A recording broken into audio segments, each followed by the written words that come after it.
ইরানের সঙ্গে উত্তেজনা, ইসরায়েল থেকে কর্মী সরিয়ে নিচ্ছে যুক্তরাষ্ট্র। আফগান বাহিনী কি সত্যিই পাকিস্তানের F-16 যুদ্ধবিমান ভূপাতিত করেছে?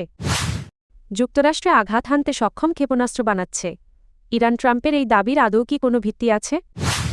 মাইক্রোসফটের অন্দরমহলে অ্যাপস্টিন কিভাবে গড়ে তুলেছিলেন রহস্যময় প্রভাবের জাল? পাকিস্তানকে আরও জোরালো ও সুনির্দিষ্ট জবাব দেওয়া হবে আফগান সেনাপ্রধান। শুক্রবার যুক্তরাষ্ট্র জানায়, নিরাপত্তা ঝুঁকির কারণে ইসরায়েলে অবস্থানরত জরুরি নয় এমন সরকারি কর্মী ও তাঁদের পরিবারের সদস্যরা চাইলে দেশটি ছেড়ে যেতে পারবেন। ওমানের মধ্যস্থতায় ইরান ও যুক্তরাষ্ট্রের মধ্যে অনুষ্ঠিত আলোচনার একদিন পরই ওয়াশিংটন এই সিদ্ধান্ত নেয়। যুদ্ধ এড়ানোর লক্ষ্যে এই আলোচনা হলেও তেহরান জানিয়েছে, কোনো চুক্তি করতে হলে যুক্তরাষ্ট্রকে তাদের তথাকথিত অতিরিক্ত দাবি থেকে সরে আসতে হবে। এদিকে মার্কিন প্রেসিডেন্ট ডোনাল্ড ট্রাম্প বারবার ইরানে হামলার হুমকি দিচ্ছেন। একই সঙ্গে মধ্যপ্রাচ্যে সামরিক উপস্থিতি জোরদার করেছে যুক্তরাষ্ট্র। বিশ্বের বৃহত্তম বিমানবাহী রণতরী USS জেরাল্ড আর ফোর্ড বর্তমানে ইসরায়েলের উপকূলের কাছে অবস্থান করছে। মার্কিন দূতাবাস জানিয়েছে, যতদিন বাণিজ্যিক ফ্লাইট চালু থাকবে সংশ্লিষ্ট কর্মীরা ইসরায়েল ছাড়ার বিষয়টি বিবেচনা করতে পারেন। নিউ ইয়র্ক টাইমসের প্রতিবেদনে বলা হয়েছে, ইসরায়েলে নিযুক্ত মার্কিন রাষ্ট্রদূত মাইক হাকাবি দূতাবাস কর্মীদের দ্রুত দেশ ছাড়ার পরামর্শ দিয়েছেন। এক ইমেইলে তিনি দেশে ফিরতে ইচ্ছুক কর্মীদের যত দ্রুত সম্ভব ফ্লাইটের টিকিট সংগ্রহ করতে বলেছেন।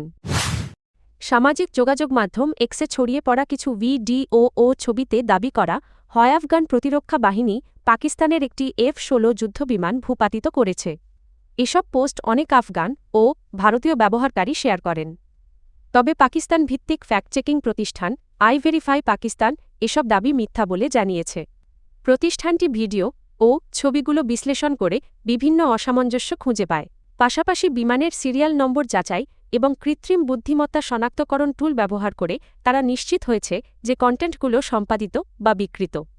এর আগে বৃহস্পতিবার রাতে খাইবার পাখতুনখোয়া সীমান্তে আফগানিস্তানের দিক থেকে গুলি চালানোর অভিযোগ তোলে পাকিস্তান।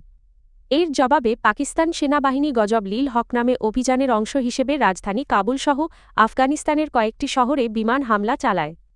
শুক্রবার আফগানিস্তানপন্থী একটি এক্স অ্যাকাউন্ট থেকে একটি ভিডিও প্রকাশ করা হয়, যেখানে আগুনে জ্বলতে থাকা একটি পাকিস্তানি F-16 যুদ্ধবিমান দেখানো হয়।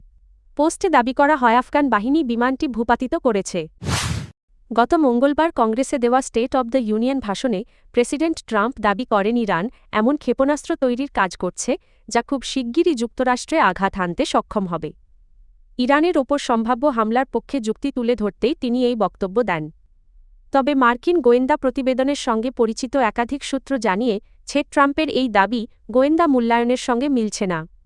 মার্কিন প্রতিরক্ষা গোয়েন্দা সংস্থার 2025 সালের একটি মূল্যায়নে বলা হয়েছে, ইরানের বর্তমান প্রযুক্তি থেকে সামরিকভাবে কার্যকর আন্তঃমহাদেশীয় ব্যালিস্টিক ক্ষেপণাস্ত্র বা ICBM তৈরি করতে 2035 সাল পর্যন্ত সময় লাগতে পারে।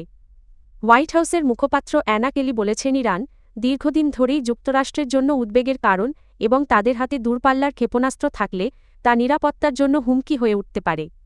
সূত্রগুলো আরও জানিয়েছে, চীন বা উত্তর কোরিয়ার মতো দেশ প্রযুক্তিগত সহায়তা দিলেও কার্যকর ICBM তৈরি করতে ইরানের অন্তত আরও কয়েক বছর সময় লাগবে। 2011 সালে মাইক্রোসফট কঠিন সময় পার করছিল। স্মার্টফোন ও ইন্টারনেট সার্চের বাজারে পিছিয়ে পড়ায় প্রতিষ্ঠানটি বড় চাপের মুখে পড়ে। সে সময় প্রধান নির্বাহী স্টিভ বালমারের পদ নিয়েও অনিশ্চয়তা তৈরি হয়েছিল। সম্প্রতি প্রকাশিত মার্কিন বিচার বিভাগের নথিতে দেখা গেছে, কুখ্যাত যৌন অপরাধী ও ধনকুবের জেফরি অ্যাপস্টিন মাইক্রোসফটের নেতৃত্ব পরিবর্তন সংক্রান্ত অভ্যন্তরীণ তথ্য নিয়মিত পেতেন।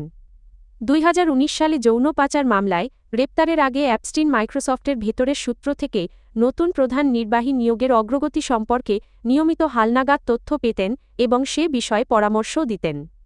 2011 সালের একটি ই-মেইলে অ্যাপস্টিনের এক ঘনিষ্ঠ সহযোগী লিখেছিলেন, মাইক্রোসফটে প্রধান নির্বাহী খোঁজার প্রক্রিয়া বিলম্বিত হয়েছে।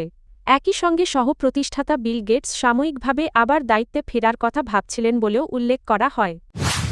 আফগান সংবাদ মাধ্যম টোলো নিউজ জানিয়েছে, পাকিস্তানের সাম্প্রতিক বিমান হামলার পর আফগানিস্তান পাল্টা প্রতিক্রিয়ার হুঁশিয়ারি দিয়েছে।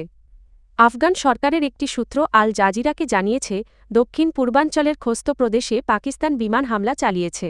পাকতিকা প্রদেশে একটি বাড়িতে হামলায় 3 জন বেসামরিক নাগরিক নিহত এবং 7 জন আহত হয়েছেন বলে জানিয়েছেন এক আফগান কর্মকর্তা। অন্যদিকে পাকিস্তানের সামরিক সূত্রের বরাতে আল জাজিরা জানিয়েছে আফগানিস্তানের লাগমান প্রদেশে আফগান তালেবান নেতৃত্বের একটি আস্তানায় হামলা চালানো হয়েছে। হামলার কারণে সাধারণ মানুষের মধ্যে আতঙ্ক ছড়িয়ে পড়ে। পাকিস্তান থেকে ফিরে আসা আফগান নাগরিক জরঘন জানান বৃহস্পতিবার রাতে হামলা শুরু হলে মানুষ পরিবার নিয়ে নিরাপদ আশ্রয়ের খোঁজে ছুটতে থাকে।